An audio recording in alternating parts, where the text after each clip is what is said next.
What you're about to watch is a segment edited from one of our 4-hour board certification courses.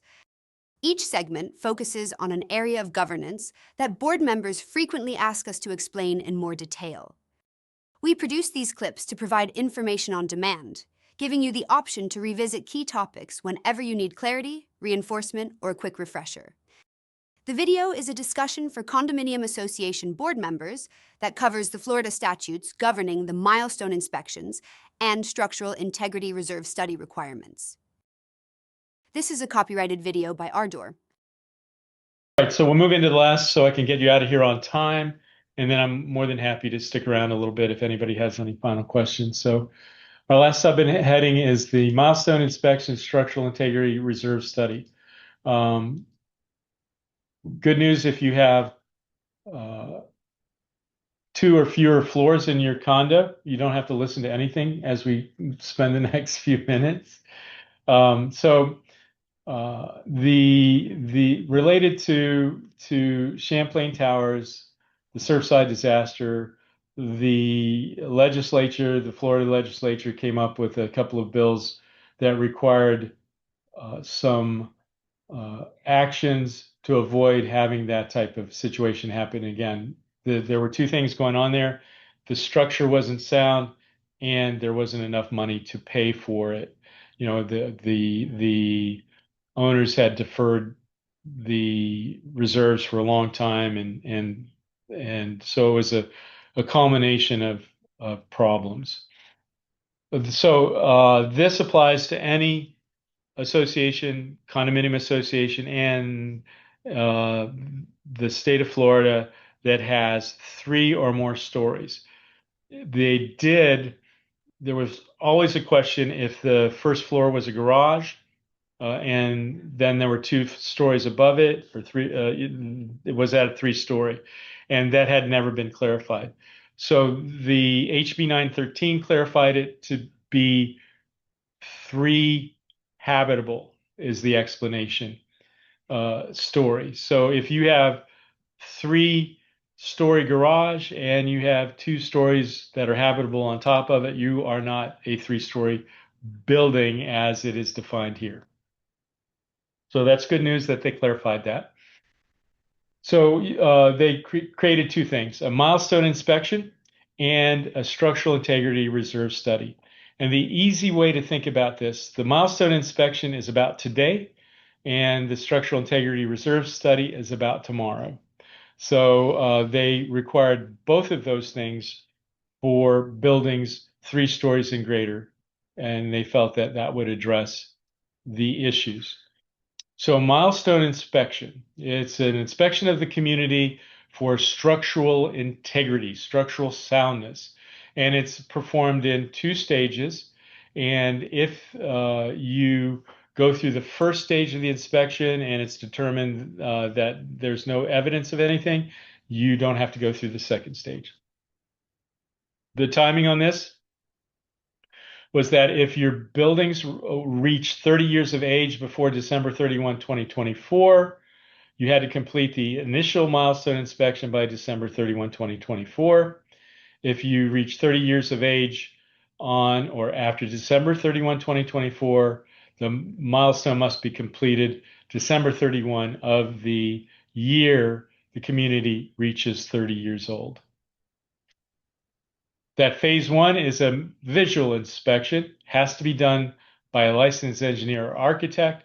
They go around, determine if there's any evidence of structural deterioration or problems that cause concern or unsafe conditions. If they determine that there are not, they finish that inspection, they make recommendations on a routine maintenance of the community, and that closes out the milestone inspection. If they, during phase 1, determine that there are issues, then they're going to do more intrusive testing. They could sample materials. I've seen them do, destructive testings, break through the stucco. I even saw one company was using ground penetrating radar to look behind the walls. because they felt that there were issues. So they have to determine if there are structural issues, additionally, unsafe issues. We did have one community on the beach that had its phase one, determined it needed a phase two, or actually during the phase one, it was determined that there was a pillar that was damaged and the building had to be evacuated. Fortunately, they were able to shore it up. They were back in about a week, but it can happen that those inspections find something that's unsafe and it's a real issue. So the phase two should include what repairs need to be made immediately, short term, long term, create timeframes and cost ranges for those repairs. So again, think about it. The milestone inspection gets your building safe today and tells you that here are the things you need to do, and you might have items that take you the next year. The next 2 years gives you time frame to get those completed. As soon as the milestone inspection is done, you have to send a copy to the local building authority. It has to go out to the owners, and it has to be conspicuously posted on the property, has to be on the website, has to be posted for 15 years or available for 15 years after it's done. So the next thing was the structural integrity reserve study. That's a look forward. So they wanted a structural integrity reserve study done on some primary components.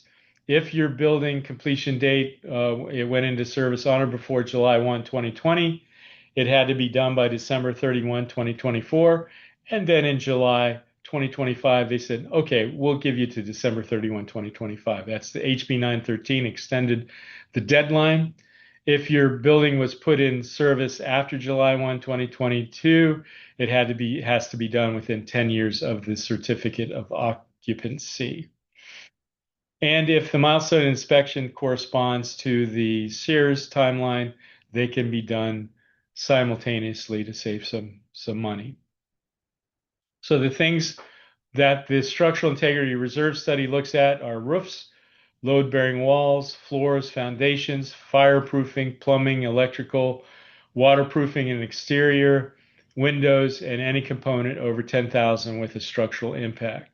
So again, now you had a general reserve that was required to put money aside for roofs. If every condominium needs to do that or vote to waive it, now if you have 3 stories or above, those roofs move over into the structural integrity reserve study. And the difference is that the structural integrity reserve study has to be funded 100%. You cannot choose not to fund the structural integrity reserve study. So now all of a sudden, roofs have to be funded. All the items identified in the structural integrity reserve study have to be funded. And so that's why you'll have 2 reserves typically if you are subject to SIRS, a general reserve and a SIRS reserve.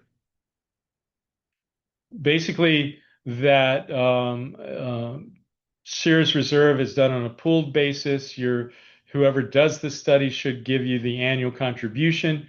The good thing was that you were required previously just to have the SIRS funded from either the operating assessments or special assessments.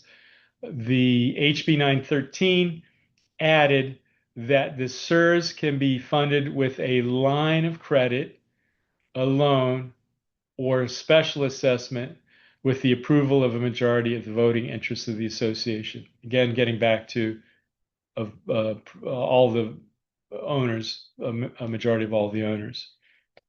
And also HB 913 gave you this relief. If you complete a milestone inspection, you can delay the performance of the required SIRS inspection for 2 consecutive budget years following to give you the ability to pay for the repairs in the milestone inspection. And it makes sense too, because if you did a SIRS inspection before you completed the milestone, a SIRS reserve study before the milestone inspection, all those repairs that you do as part of the milestone inspection would have to be taken into account, and you'd have to do another SIRS study at the end anyway. So they gave you relief, 2 years off. If you get a milestone inspection, you're working on the milestone repairs, you can push the SIRS back for 2 years. With regard to the uh, structural integrity reserve study, within 45 days, you have to either distribute a copy to the owners or deliver to the owners a notice that it's available for inspection. The notice, if you distribute it, U.S. mail, personal delivery, or electronics submission. You also have to report to the DBPR that you have completed the SIRS, and they actually now have changed the reporting. This link is an older link. They just did change the reporting. I will put the new link in your PDF copy of this.